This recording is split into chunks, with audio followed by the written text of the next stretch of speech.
ready. You are looking live at Sold Out MetLife Stadium today. The 16-0 and playoff-bound New York Giants are taking on the 0-16 Los Angeles Rams. And why are the Los Angeles Rams 0-16? Because they suck.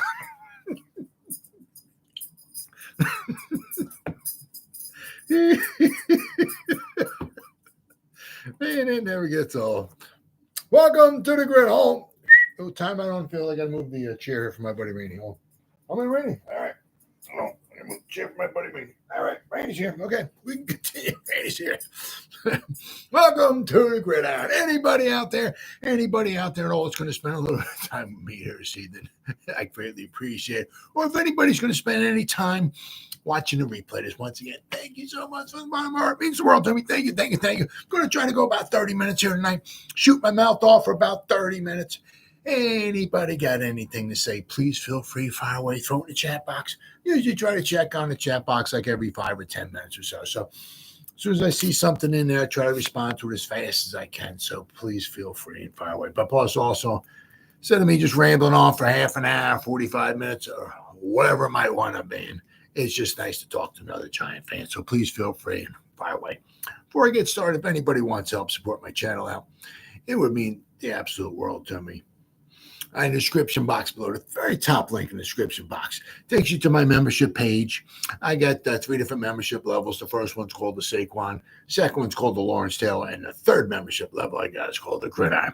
Each one's got their own little perks to them. So if you want to help support my channel out, it would mean so much to me, and I thank you in advance. Thank you. If you are subscribed to my channel, once again, thank you. Use all the support I can get, guys. But if not, please go down below, hit the subscribe button, hit that bell icon. That way, next time I go live or I put a video out, you'll be notified. And it's free of charge. What do you got to lose, right? But if you are subscribed to my channel, thank you. And then finally, also, just a little ways down in the description box, there's 2 additional links. The top one is a Facebook link, which I'll go over in just a second.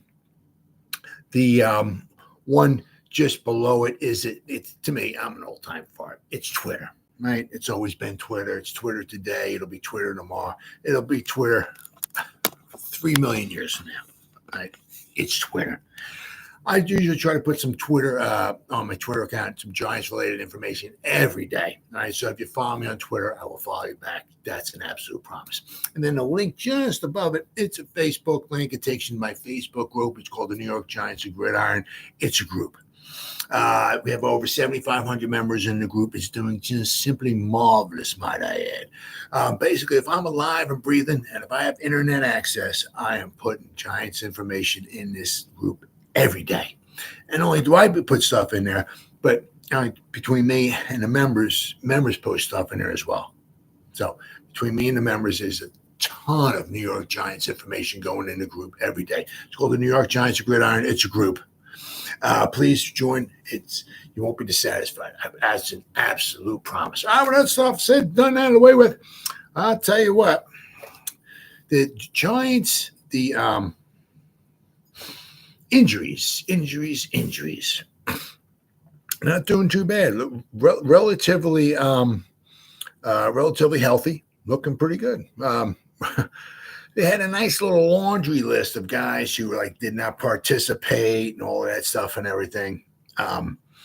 Yesterday was kind of going over, but I'll tell you what, that list, it's really shrunk down. It just seems like now maybe Lawrence Cager might be the only one who may not be participating in the game on Sunday against the Rams. And the Rams, their injury list is not very extensive either. They're relatively healthy, so they're going to have pretty much all people on deck for that one. But according to ESPN here, we got Cager is doubtful.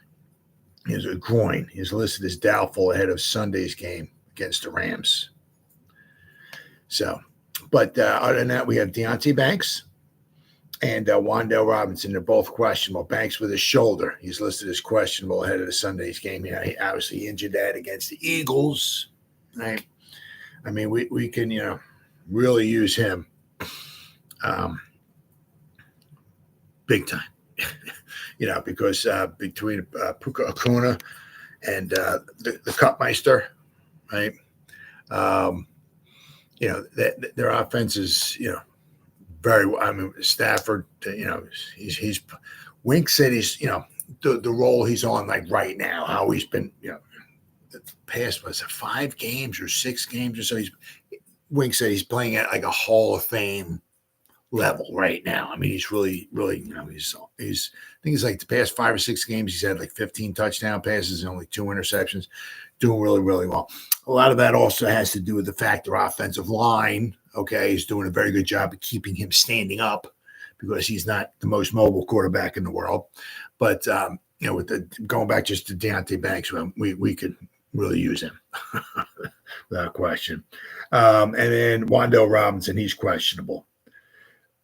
Let's see here.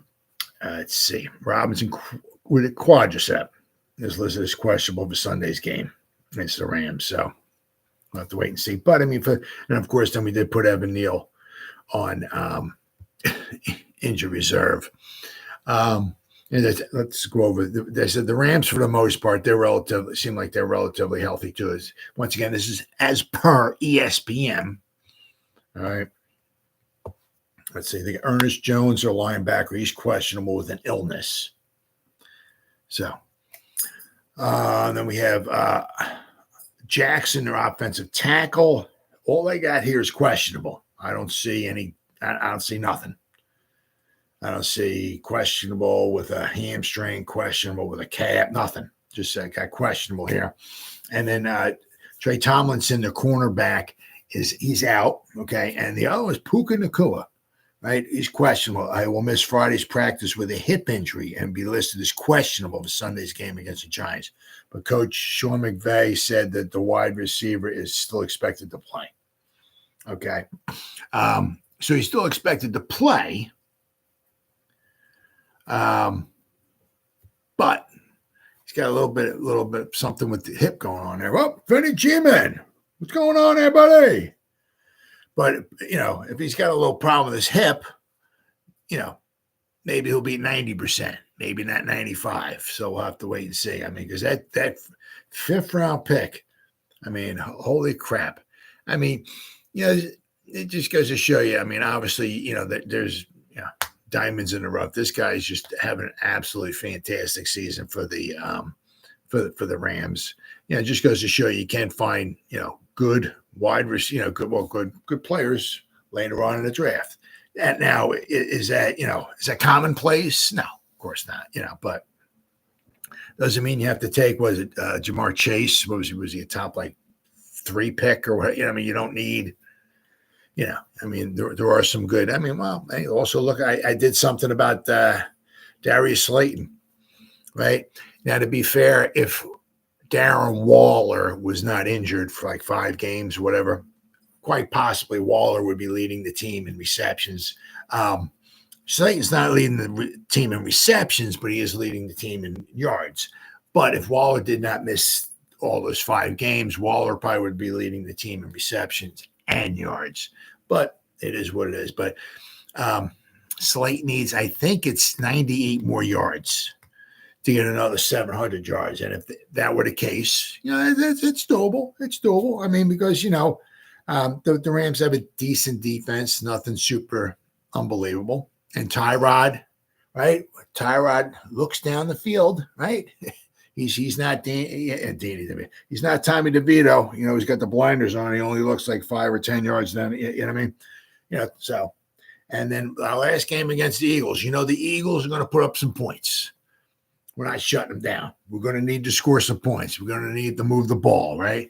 So quite possibly Slayton can get 98 yards receiving these last 2 games. And if that would be the case, that would be his 4th out of 5 seasons with the Giants having at least 700 receiving yards. And quite possibly he might lead the Giants for the 4th time in 5 years in receiving yards. And Darius Slayton was taken in the 5th round. Now, I mean, Slayton is not doing what Puka Nacua is doing. I mean, with the amount of receptions he has, the amount of receiving yards he has and all. But then again, if Slayton was in the Rams offense, maybe he would have some more receptions and more yards and all and everything. But But I mean, it just goes to show you, that there's certainly good players out there, later in the draft. That's why these draft picks are like freaking gold. It doesn't mean, because you got a 6th-round pick. It's like you just won the lottery or something like that. But, you can, there's good ball players out there to be had. And if you have good scouts and all, who do their due diligence, you can certainly find some good ball players later on. And you got to have those. You can't, everybody in your roster, you can't pay $37 million a year to. I mean, you got to have those guys that make $1 million a year. You got to have them, which brings me off the subject just a little bit. I was just thinking about this. Me thinking it's not always the best. It's kind of like oil and vinegar sometimes. Me and thinking, it doesn't really go very well. But I was thinking just before this is that about like the off season, some of the moves we're going to have. We're going to bring back Adoree Jackson, right? We lost Leonard Williams, right? We're going to sign Xavier McKinney, right? What are we doing with Saquon? Blah, blah, blah. We're going to let Lewinsky go. Who we got here? Oh, yeah. But I was thinking, I said, because Cam Brown and Carter Coughlin, this is it for them. This is their 4th year, right? Now, putting them on defense, they know the system, right? You're not going to get all pro play from them as far as if you got to put them on defense. Can't, going to be a little bit of a liability, right? Could you survive with them on defense? Yeah, I guess, but they're going to be a liability, right? However, talking about needing those lower guys and the cheaper guys and all. I mean, those guys are good on special teams, right? So, can they be replaced? Oh yeah, absolutely, sure, of course they can be. But they do have some good value on special teams, and if we were to resign them, they wouldn't cost a lot of money. But what we got for the last decade, we have so many holes. Oh man. It's like we're going to let some guys go, or and then it's like it is. It's always like, okay, we have like we need like 7 more guys. Just say, all right. So this draft coming up, maybe we can pick up 3 guys, maybe 4, and maybe in free agency we can pick up another 1 or 2 or something. Yeah. But then you start thinking, well, we're losing this guy, we're losing that guy, we're losing that guy. I mean, Carter Coughlin, Cam Brown, those special teams guys, and then of course, then we got all these injuries. And if Evan Neal comes back, is he going to be a right tackle? We're going to move him into guard. What are we doing with what are we doing with the Zudu and McKeithen and Lemieux and blah, blah, blah, Lewinsky and Predison? Are we going to keep any of these guys? If not, we're going to let them go. We got to bring more guys in. You're never, ever, ever going to, just sit back, light one up and go, wow, the roster's complete. We're good. That's never going to happen.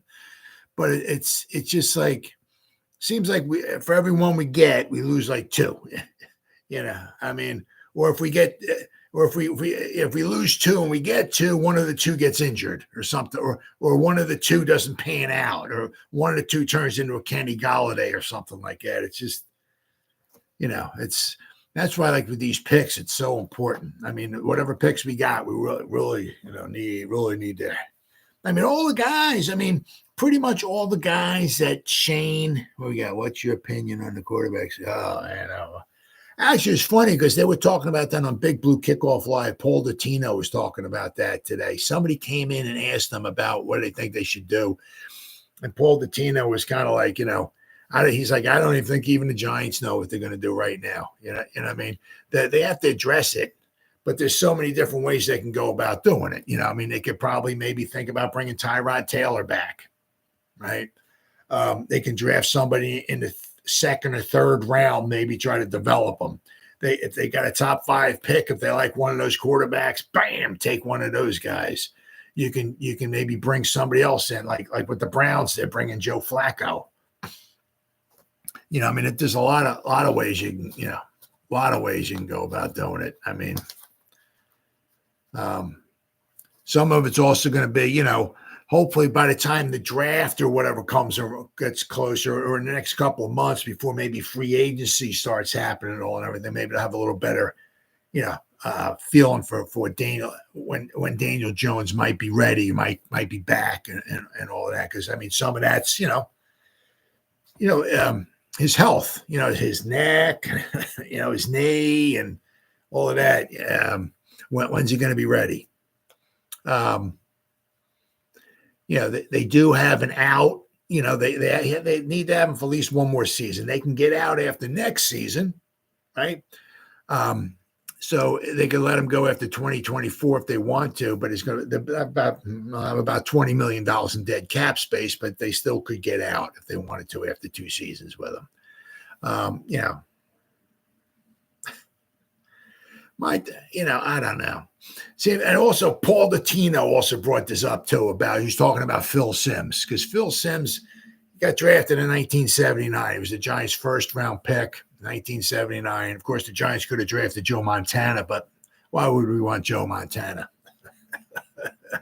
But we drafted Phil Simms, but he kept getting injuries after injury. I mean, his first 4 years, 4 or 5. I mean, he like one injury after the other, Finally, 1984, so it was 79, 80, 81, 82, 83. His first 5 years, he was just nothing but injuries. People kept calling him a bust and all of that. I mean, you could see where he wasn't bad. He could be, he wasn't bad, but he kept getting injured. Like with Daniel Jones, and everybody kept calling Phil Simms a bust and all that stuff, kind of like with Daniel Jones, But then finally in 84, Phil Simms, so he started working out, getting bigger and stronger and all that, and he became more durable. And he was able to, sustain a season of football, right? And, thanks to Lawrence Taylor and Carl Banks and Harry Carson and our defense, he was able to lead the Giants, obviously into the future. Oh, yeah. Good. This is terrible. Next year isn't even here yet. It looks like lost even. Yeah. Well, the thing, I mean, you look at say on defense, right? I mean, we got Kayvon, right? We got Dexter Lawrence. You got Deonte Banks. You got a Karake, right? I like Pinnock, right? So you got 5 guys, okay? We need somebody next to, we need another edge rusher, and we need some more depth at edge rusher. Hopefully we can bring A'Shawn Robinson back, but we'd have to bring him back. We'd have to sign him because he's only signed for 1 year. We got Nunez Roches. So we need another tackle. I mean, Robinson's not been bad in the run game, but he's had some injuries, right? But we can certainly use another defensive tackle. If you can get 2 guys, I know you're asking for a lot, but, Dexter and somebody else, right? You need another edge rusher. We're going to let Adoree Jackson go. Well, who's going to replace him, right? Are we going to sign Xavier McKinney? Who's going to be next to Karake? We're going to keep, McFadden there. I mean, McFadden's had some good games. But then you need depth too behind those guys, like with Jordan Riley and DJ Davidson, so that's some depth there, but how great are they at depth? What kind of depth do we have at edge rusher? What do we have at depth? I mean, we're lucky, knock on wood, between McFadden and Karake, those guys have been healthy. We haven't really had to test out the depth at middle linebacker, right? Oh, we got to bring us. We have to bring Isaiah Simmons back too. We only had him for 1 year, and we traded for him, right? I mean, the guy's, he's got some special talents there. Maybe he's not the greatest, defensive player in the league and all, but I mean, you traded a 7th round pick for him. It'd be a shame just to let him go. I mean, the guy's got some skills. He's got speed, right? So we have to bring him back too. So I mean, so we got some, once again, we got some holes to fill on defense, and I mean the depth too. We need some more depth there, especially at edge rusher. Oh my God. Because I mean, I think next season is Azeez's next season will be his fourth season. He's a second round pick, so we don't have a fifth year option on him, right? And I said, then you go to the obviously the offense. What are we gonna? We bringing Saquon back, right? We got to get a wide receiver. We got to get a dog of a wide receiver. I mean, obviously, if you're going to get that in free agency, woo, right? Maybe Marvin Harrison Jr. might fall to us with pick number 4 or 5 or 6 or something like that. I don't even know if he'll go that far. I mean, that would be a nice pickup. What are we doing with the offensive line? Who's coming? Who's going? Right? What are we doing with Bobby Johnson, the coach? Is he going bye-bye? What are we doing with Darren Waller? Is we going to bring him back? Because he's going to get injured next year. I mean, with his hamstring. I mean, he's going to miss games next season. It seems like Bellinger just took a step backwards this year. It seemed so promising last year. I mean, had a lot more receptions last season. I mean, of course, he had more of the lion's share of plays because he wasn't sharing with Darren Waller. But he just seems like he maybe took a little bit of a step back this year. I mean, we got Hyatt, we got Slayton, right? We got Wan'Dale Robinson. Okay, that's cool. But we need a dog of a wide receiver. We need somebody out there with, a dog. And then, of course, what are we doing? Quarterback. I mean, Tommy Chicken Cutlets might be a good maybe backup quarterback, but it just doesn't seem like hopefully as time goes by he'll get a little more experience and a little bit better and all. But is he a number one? Probably not. If we bring Tyrod back, but I mean he would be just basically to be a backup quarterback. What do you think with Daniel Jones? So next season will be Daniel Jones' 6th season in the NFL, and we're still kind of like, I don't know, is he a franchise quarterback? I mean, I just find it's so weird because it's like, it's like, how many quarterbacks out there really in recent history? Are we given like a 6th season with the same team? Injury after injury and all of this stuff and everything, and you're still like, I don't know, is he a franchise quarterback? I mean, usually the guy gets like 2 seasons or so, and if he hasn't taken them to the Super Bowl or something like that, they get rid of him. Well, this will be next year will be his 6th season. We're kind of like, well, we're not sure if he's a. So we got a lot, and we don't have a lot of cap space. Don't have a lot of cap space. I mean, we're going to have to sign. It's going to cost like $7 million or $8 million or whatever to sign our draft class. We can certainly do some stuff to move some money around to save some money, but we don't have a ton of money cap space wise. But I mean, if we're going to bring back Saquon, I don't know if we're going to bring McKinney back. That's going to cost some money right there. So we're not going to have a lot of money to spend.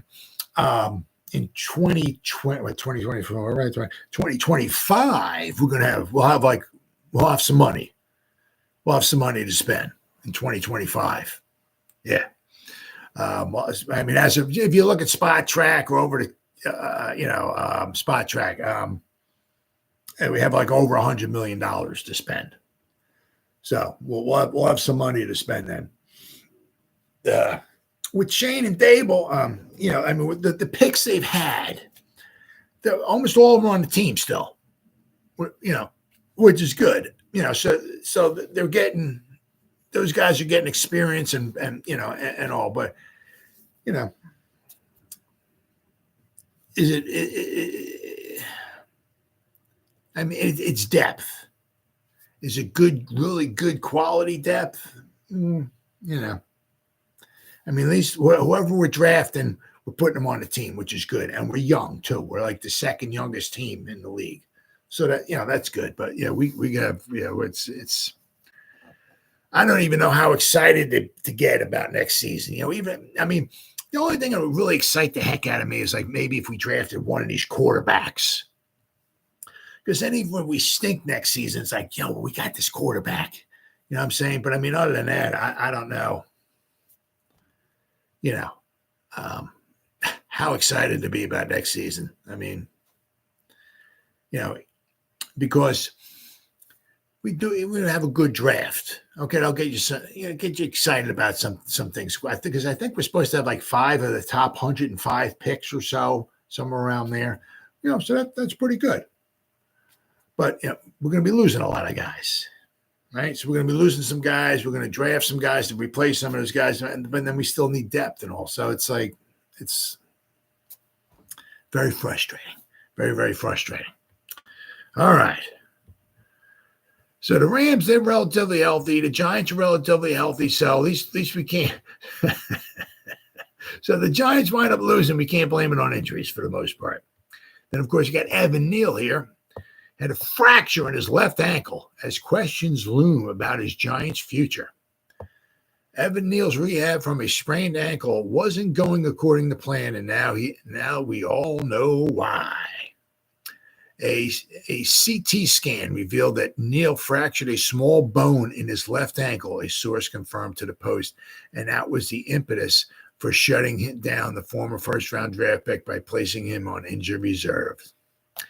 He is headed for surgery after his second straight disappointing season at the beginning of his career. He works hard. He does what we ask him to do, offensive coach Bobby Johnson said. There's things where people want to rush to judgment. I think he just needs more opportunities to show a bigger body of work to be evaluated. Well, yeah, I mean, that's a good point. But, I mean, we're also in the second season, which his second season is now over, okay? And, he's played in 20 out of 34 games. Are we supposed to just keep, well, okay, we'll wait for this third season and we'll see if he has a bigger body of work then. Well, what if he gets injured again? Oh, we'll wait for his fourth season and we'll wait for his fifth. Man, yeah. Neal was seen walking around the facility Friday with no crutches or assistance, but surgery could further muddy his future standing if he's still an unquestioned starter entering the roster building phase of the offseason.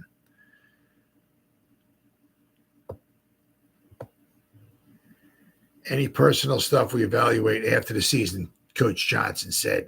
That's an ever-changing picture just because of all the things that happen between the end of the season and beginning of training camp. I can't really say any of that. Don't know. There are so many unanswered pieces to the puzzle. Yep, Giants have allowed a league-high franchise record 77 sacks, and we still have 2 games to go. So there's a good chance we're gonna hit the 80 mark. So does Johnson expect to be retained in the offseason? Do you expect me to be back? Johnson asked reporters. I don't think about it. I think about what we have to do to get ready for the Rams. I just try to do my job every day.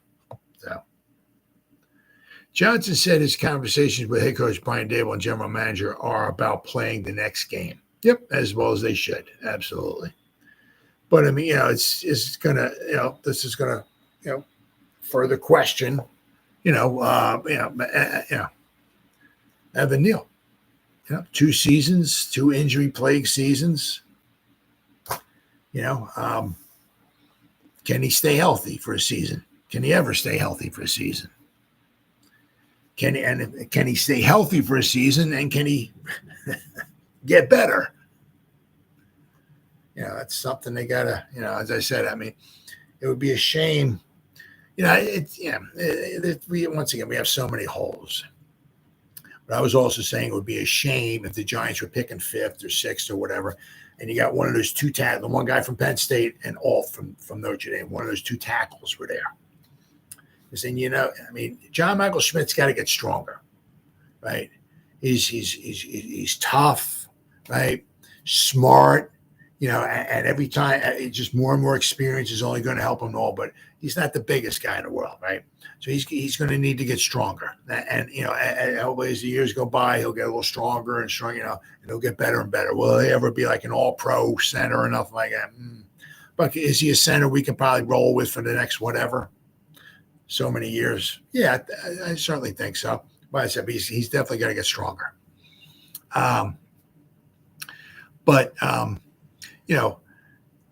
So we got Andrew Thomas, we got Michael Schmitz, and then we have, if one of those tackles were there, because then you'd have your tackle, or you don't want to guarantee that, but if one of those two tackles, it seems like these guys are like, really good.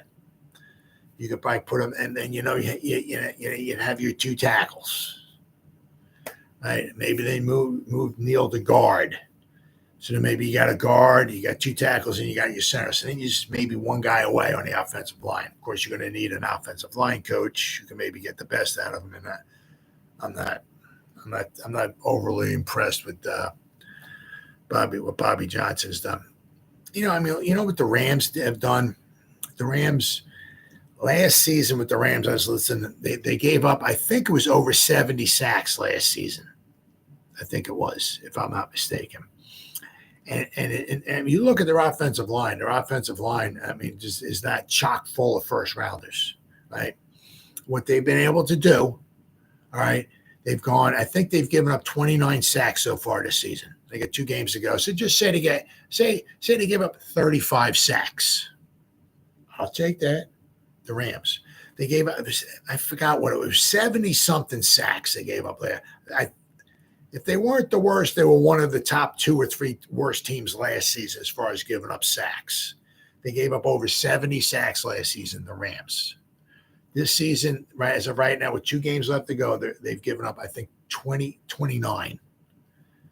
And I said, if they give up, say, 6 sacks in the final 2 games, they'll give up 35. They'll still be less than half of how many sacks they give up. And I said, you look at their offensive line. It's like, oh, that's a first rounder. That's a second rounder. That's a first rounder. Oh, he's a first rounder. Oh, he's a third rounder. No. You don't need first rounders all the way across the board. Now, the thing is it the scouting? Is it the scheme? When you bring somebody in, you ask him to do something maybe he's not built to do? Well, maybe. Is it coaching? Oh, yeah. I bet some of it's coaching.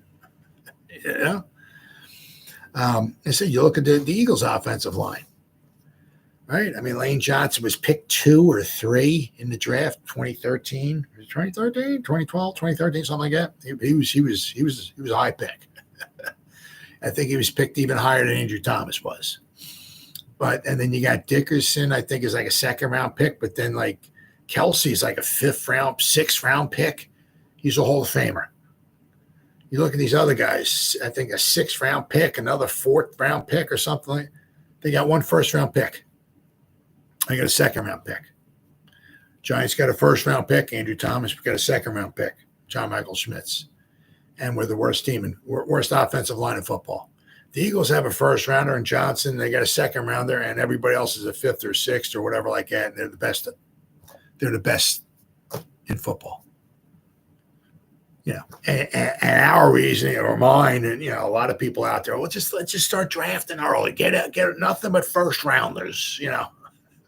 That'll fix the problem. Well, yeah, maybe, but the guys also have to stay healthy too, which kind of leads you to another thing. It's like Andrew Thomas. Is that, and I'm not blaming him. I ain't blaming him at all. Don't you worry about that. But is it after the field goal was blocked against the Cowboys and Andrew Thomas starts trying to run after the guy, he ain't never catching the guy, but he starts running after the guy to try to make a tackle. Once again, the guy who picked up the ball, he ain't never catching him. If they were still running today, he would still never catch him. Is that, because Andrew Thomas all of a sudden runs into a sprint, pulls a hamstring. I heard some people saying, because, you're asking Andrew to do something he's not normal, he's not used to doing, which is true. He backpedals and blocks, or, he gets out of his stance, and it's a run play, so he goes and pulls and hits this guy, or he runs out here and pulls, he's not asked to go into a full all-out sprint. Okay, I get it. But, to ask the guy to run and he pulls a hamstring. It's like, is that normal? Yeah. Don't. I mean, you can run, but don't go on an all-out sprint. You all-out sprint, you might pull a hamstring. I mean, is that normal? I mean, is that, once again, is that, should that be a concern about the Giants? We got to do something. I mean, these injuries, just nothing derail a season faster than injuries, right? All right, then I seen this what we got there? Shane has to hit on a QB. If not, he will be on he don't work out again and again. I wish we were sitting pretty the Bears, man. I'll tell you what. Whew. Yeah, and they got the Panthers pick, man. That's whew. And the nice thing about that, with the Bears is that I don't know what they plan on doing with Fields. Is he the guy going, forward? They have to make that decision. But if they got the number one pick, man, because when you're like a team like the Giants or the Bears, one of the best things you can do is have more picks. And there's a thing about trade. You got a third rounder and you trade with another team wants to jump up with you, and so you get their third round pick and maybe their fifth round pick. Ooh, okay. All right. Yeah. So you pick up an extra fifth round pick. Okay. But when you're picked like number one, if somebody wants to trade up with you and you trade back 4, 5, 6 spots, well, now you get their number one pick and you get maybe another number one pick for the next season, or you pick up a second rounder and a fourth rounder. They got 2 low picks. They could turn those 2 into, 4. Yeah. And it don't have to all be this season. You can just move back and pick up some extra picks for the following season as well, too. Yeah, the Bears they're sitting. As long as they play their cards right. Oh, yeah, absolutely. Oh, they do? They got, yeah. Oh, there you go. That's not what you want to do. You don't want to, we'll draft and we'll bring in 13, because a lot of times that winds up backfiring on. Sometimes it works out. Sometimes it does work out. But a lot of times you don't want to you don't want to draft whatever and then we're going to bring in 10 new starters from free agency. That's not the way to do it. But if they want to go out and get themselves maybe a Higgins or somebody like that, want to go out and spend $25 million or whatever, to help Fields out. Right? Maybe go get a grill. I don't know who edge rushers are out there, but go get a great edge rusher or something like that, or right? Yeah, that's the way to do it. Especially, that's the thing is, if Fields is their guy, try to do something while he's on his rookie salary. Because as we see with Daniel Jones, once you got to pay him, there goes a lot of your salary, right? And there goes a lot of the guys, that now you can't bring a lot of those free agents in because you got to pay your quarterback. But also that too. The Bears could do that, right? They go around, they scout, right? And, I don't know. Say they like Caleb Williams. I don't know. Just throwing a name out there, right? Well, now they bring Caleb Williams in and they can trade Justin Fields, right? Or they bring Caleb Williams in, let him battle it out head to head, right? The best man win, right? Well, Caleb won. He's the starting quarterback. We'll trade Fields away, right? Or if Fields winds up winning, we'll trade Caleb Williams away. Somebody will give you something for it. You know what I mean? So, they're in a very good spot. Oh, yeah. They got to play the cards right, though. But, oh, yeah, especially with what you were saying, they got the salary cap is good, too. Absolutely. All right, I seen it when the Giants have the ball. Here we go. Oh, my God. See the Rams, their defense, they're giving up 22 points a game. 337 yards on defense is pretty good. Only 231 yards passing. They're only giving up 105 yards a game on the ground. So that's pretty good. The Giants are averaging 153 yards a game passing. Oh, my God. Averaging 263 yards a game on offense. 14.3 points per game. Oh, my God. It's amazing we even have 5 wins. Holy crap.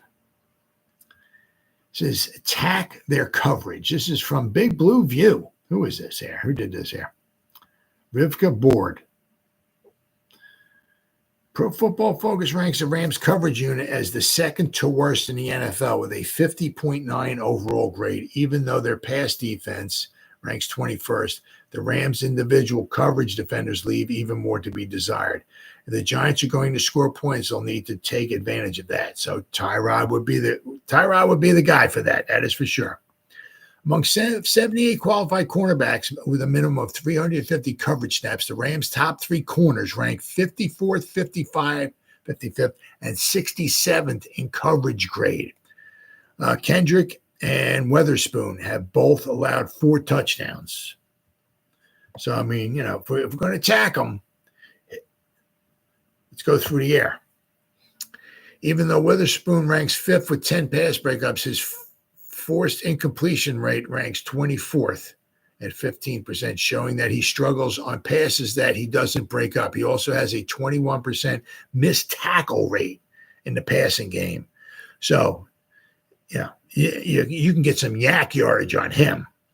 The second worst, which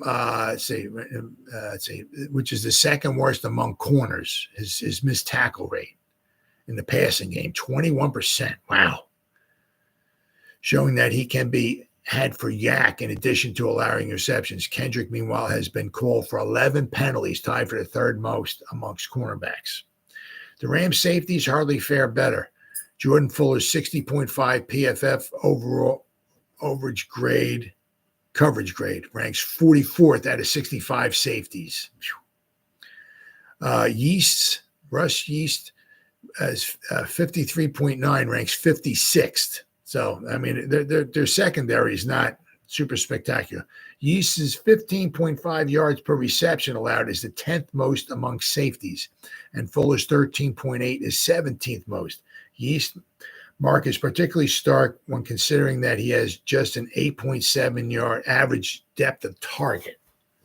Wow. Which is in keeping with his second worst 26.8 missed tackle rate in the passing game. So not only do they give up some yard, but they miss some tackles too.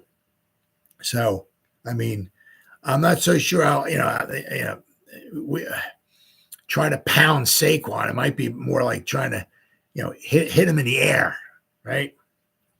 Defensively, the Rams rank 25th in allowing 53 receptions of 20-plus yards, including 27 that traveled at least 20 air yards, which ranks 28th. This tracks with poor coverage of their cornerbacks and safeties, while the Rams linebackers haven't fared as poorly, ranking 34th and 45th in PFF coverage grade among 70 qualified linebackers. So, I mean, their linebackers are nothing super spectacular at all. Christian Roseboom appeared to be targeted very frequently. He allowed a catch once every 7.5 coverage snaps, the 6th worst mark among linebackers. That is in large part due to his 84.1 catch rate allowed. Wow. Even though his 7.4 yards per reception allowed, the 8th lowest mark among linebackers. In the short area of the field, Roseboom won't get there quickly enough to prevent a catch. So we get the tight ends about the Rams ranked 24th in defense against the tight ends. Not only is Darren Waller effectively the Giants' #1 receiver, but Daniel Bellinger started to make some noise against the Eagles, too, catching 4 balls for 43 yards. This should also be specific target for the Giants. Absolutely. I mean, let's see if we can get Waller. I think he had 2 catches last week. Let's see if we can, I think he dropped one. I think he was open on another one, and we either threw it short to him or overthrew his head. But I think we need to, get him involved earlier. Big time throws in 3 games where Taylor has attempted at least 15 passes. He has a combined 10 big time throws on 81 pass attempts, a whopping 12.3% rate. For the season, his 8.9 big time throw rate ranks first out of 42 quarterbacks with at least 125 dropbacks. All right, it's a good old Tyrod. That number is especially impressive when considering Tyrod Taylor's 1.4 turnover-worthy play rate, the lowest among those passers. So, his turnover-worthy plays are very low, and there's some success throwing the ball deep too, and he has a nice touch in the ball too. Nice touch, as we saw when he hit Slayton for the 69-yarder against the Eagles. He's keeping the ball out of harm's way while making things happen with his arm. Absolutely. I mean, that's the one thing, like with Tyrod. I mean, he's always been very good with the football. Very good with the football. Taylor certainly missed some opportunities against the Eagles. Yep. Still, he gives the Giants offense more consistent thump than either of the other quarterbacks. The Giants should give Taylor the opportunity to take more deep shots in the game. So maybe keep Saquon in, right? I don't know if you want to, totally max protect, but keep Saquon in. Maybe give at least 6 guys in there to protect. 6 guys protect against 4. Keep Andrew Thomas on an island by himself. That'll give you 5 guys to go up against 3. You double team Aaron Donald. That'll give you 3 guys to block their other 2 guys, right? Darius Slayton had a 69-yard touchdown pass from Taylor last week, and also had a 4-catch, 69 effort against the Bills earlier in the season with Taylor at the helm, right? Jalen Hyatt also had 2 deep receptions from Taylor in the Giants' first win over Washington. Those should be connections Taylor seeks to target in the game. Got to contain Aaron Donald.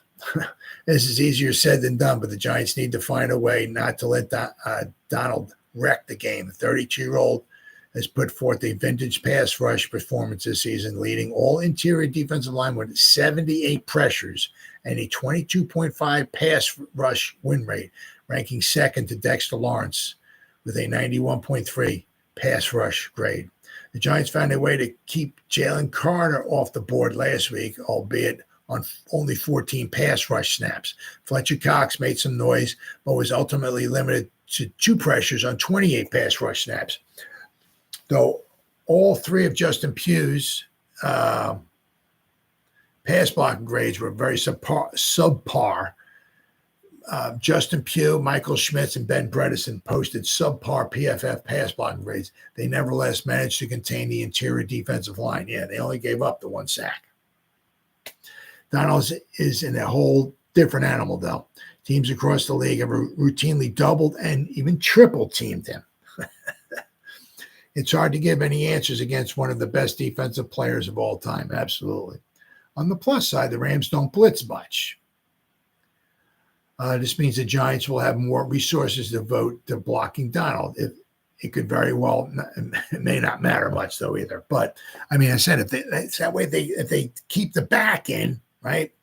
That way you'll know you'll have 6 to block 4. And they said you got Andrew Thomas on an island by himself. That'll give you 5 blockers to block 3. Right? Can we get Saquon involved? With all the Rams struggled in the passing game, there's room for Saquon to get involved too. While Los Angeles ranks 13th in allowing 105 rushing yards per game and have allowed just 84.3 over the last 3 games, they rank 17th and 20th in defensive adjusted line yards. I mean, some of these stats some of these stats are unbelievable. Finding running lanes has been a struggle at times for Barkley, as he averages just 4 yards per carry for the season. That may not be easier against a defense that has allowed the 10th fewest rushes of 10-plus yards and ranks 13th in defense rush success rate. Teams that have run well against the Rams on the ground have done so out of 11 personnel, right? Which is, Giants do that a lot. Saquon, 1 tight end, right? Los Angeles ranks 25th in EPA per rush, 23rd in yards per carry, and 17th in defensive rush success rate against runs in single back, single tight end sets. Though the Giants run poorly out of those sets, this is merely representative of the overall state of their run game. If they're going to run the ball with Barkley, it will likely need to be with more spread out sets rather than tight ones. Yeah, so if they're going to do something with, maybe just spread them out. When the Giants have the ball, change the channel. I'll tell you what, boy. It's tough to watch. It can be tough to watch. That's when it's time to go to the bathroom. Giants got the ball first 10. I'll be back. I got to go to the bathroom. I'll be back. Go to the bathroom and come back. Well, 4th and 8. Okay. Yeah. All right. Yeah. Oh, my God. It's tough to watch. But the Rams have also struggled a little bit on the road here, too. Okay. Now, let's not, this is why you got to play the game, right? I mean, let's not forget. I mean, a lot of things were stacked up against the Giants. The Giants never win in prime time. Monday night, forget about it. Haven't won a Monday night since Jesus Christ walked the earth, right? The Packers were coming in. They're on a roll, right? Right. We got a 3rd-string quarterback in there. Tommy, chicken cutlet, Parmesan, hold the vodka sauce on the side, right? Here's our quarterback. Ain't no way we're winning this one, right? Mama's wrong again, isn't she, huh? Well, so that's why you play the games. Now, once again, Giants, playing at home. The Rams, I would think they're 5-1 out of their last 6 games or something. I mean, really doing good. Rams are really, really doing good. But let's not forget, they're also 8-7. Okay, they're not 15-1. Right, they are 8-7. The Packers were on a roll too, but they were whatever they were. I don't even know what were they, 7-6 when we played them. You know what I mean? So they were on. They had won quite a few games leading up to the Giants when the Giants played the Packers, right? But at the time, they were still 7-6, a mediocre team. The Rams are just, they're good offensively, right? They're playing well, right? And the only loss they've had of late was the overtime loss against the Ravens when the Ravens ran a punt back for a touchdown in overtime, right? And so the Rams went into Baltimore, okay, and sent the game in overtime, right? So the Rams have been playing very well of late. Okay, their defense hasn't been super spectacular. They've been giving up some points. They have given up points. Okay, but the Giants are going to need to score some points because I don't see the Giants, giving up 13 points in this game. No, Giants got to score over 20 points to win this game. I don't see the Giants winning 17-14. The Giants are going to win. They're going to have to put up 21, 24 points at least. I'm thinking. Now I said the Rams have lost. The Rams, the last 2 games for the Rams are on the road. I think they got to play the 49ers too. So, and this could be a trap game. If they're like, because the Rams are 8-7. They're battling for their playoff lives, right? The last 2 games for them are on the road. This could be a trap game for them too. They could be like, all right, let's not worry about the Giants. Giants stink. We know we got this 1-1. Let's concentrate on the 49ers, right? Let's worry about them because we know we got this one, right? Let's concentrate. So this could be a trap game. So if they overlook the Giants, it could be just like the Packers game, right? You have to play the game, and the Giants could want to win. But the Rams have lost 4 times on the road. So they're not a super spectacular. They lost to the Bengals. Well, they lost at Dallas. Of course, everybody lost at Dallas, that's for sure. They lost at Green Bay and they lost at Baltimore. So to be fair, they've lost to some decent teams on the road. Okay, some of those teams like the Ravens, the Cowboys they're better than the Giants are. That's for sure. But the Rams are not like these road warrior juggernauts and all. They're they can lose. They can certainly lose on the road. And then finally, just wanted to say that good old Corey Webster. I mentioned about him last night. He signed a they said, well, why did you wait 10 years or something like that? I think it was. He tell you what, he's waiting to the last frickin' second on this one. Holy cow. He said, well, my number was 23, and this is year 23, so I figured this would be a good time to sign the contract. Well, good thing he didn't wait another couple of days. It'd be 2024. So, but it was nice to see, of course, played his whole career with the Giants. I think it was 2005 to 2013.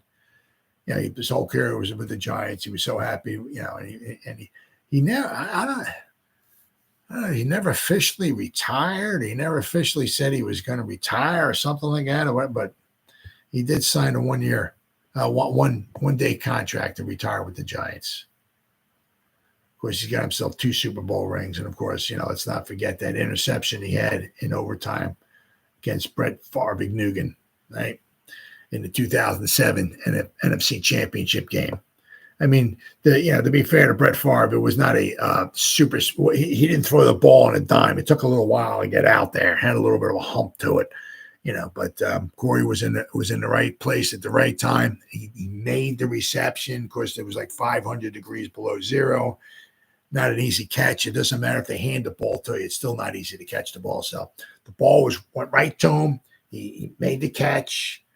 The Giants picked up a couple yards after that. And of course, David Tyree kicked the field goal, which sent the Giants to the Super Bowl. Let's say Webster said, once a Giant, always a Giant. Webster's retirement announcement read.